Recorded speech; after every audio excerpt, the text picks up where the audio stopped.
Do you know that blood is the strongest part of spirituality? That is why any sham that was prepared with human blood is very strong and powerful, but it has a very strong side effect.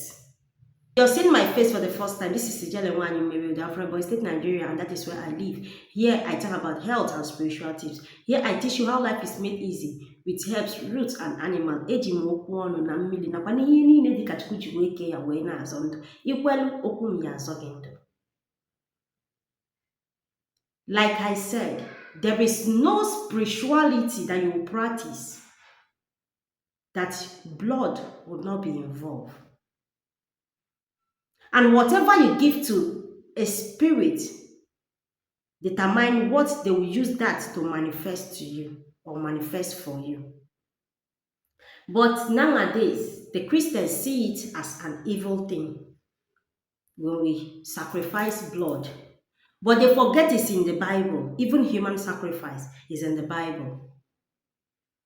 When Jehoshaphat asked God to allow him win the battle, that anybody that comes from his house, that first come out from his house to welcome him, the person he will use to sacrifice, his daughter was the first person to come out, and which he did not hesitate to do that. God told Abraham to sacrifice his son, Isaac.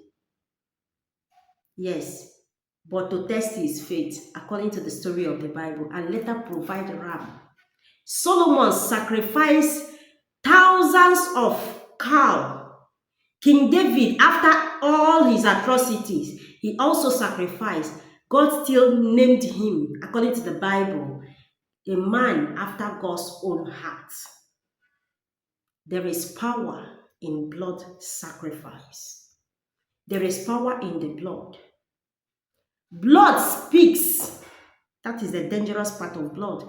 They speak, blood don't die.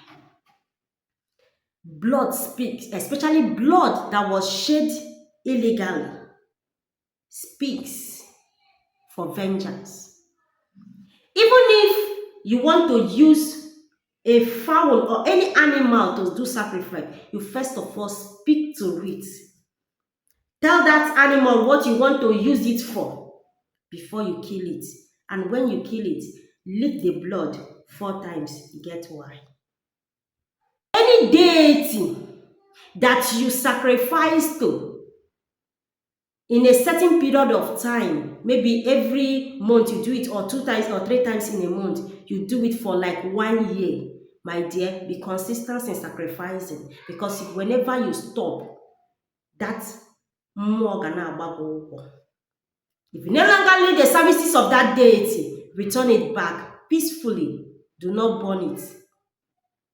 There is a ritual for you to do to return it. It gets why. If you don't return it in the proper one, wherever you do sacrifice, let's say there is a tree in your father's compound or in your compound, every morning you go there to pray, pour libation, you pray with nzu and odo.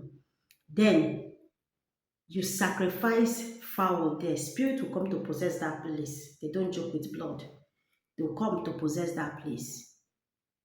Then you do it this month, next month you repeat it, or you do it after 2 months, continue doing it. The day you stop, you start having problem.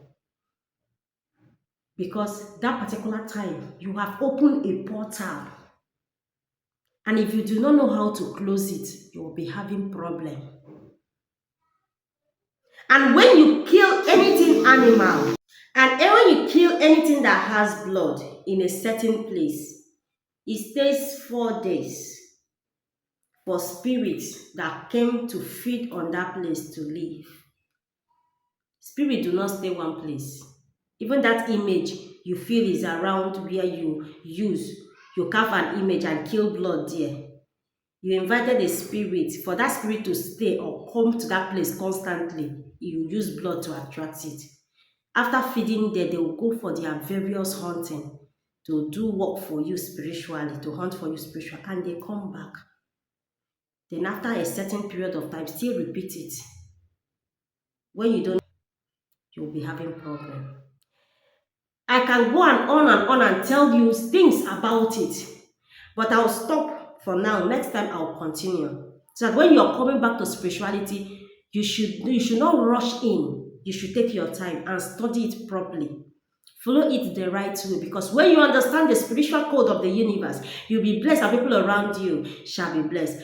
All right, guys, thank you guys for stopping by. Please stay safe and enjoy the rest of your week. See you guys on my next video. I love you guys. Bye.